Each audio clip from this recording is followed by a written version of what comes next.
دغه راځي افغانستان په دننه کې د شپې او ورځې لپاره د داخلي الوتنو اسانتیاوې برابري او له کلونو ځنډ وروسته یې په لومړي ځل زرګونه افغان حاجیانو ته د آریانا افغان شرکت له لوري حج ته د تللو زمینه هم برابره کړه. د دې ټولو ترڅنګ د شهید منصور د وزارت پر مهال شاوخوا 440 بېلابېلې ترانسپورټي الوتکې او جنګي چورلکې چې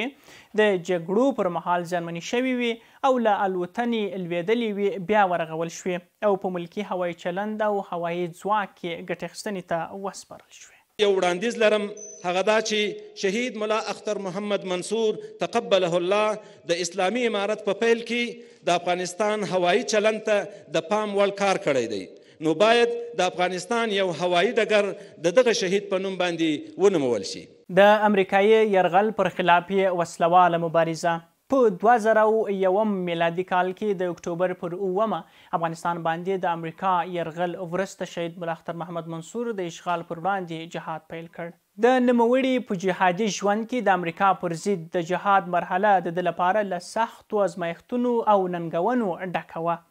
دغه وخت شهید منصور ته د امیر المؤمنین له لوري د اسلامي امارت د رهبرۍ شورا پر عضویت سربیره د کندهار جهادي مسؤلیت هم ور وسپارل شو. او وروسته چې ټول امارت د ټول نظام چارې ورته سپارلې وې، پر دې اعتماد او په دې باور او په دې کې هیڅ شک نه و چې الله تعالی په دې کې دا استعداد یې ښیي و چې دا نظام یې رهبري کاوه.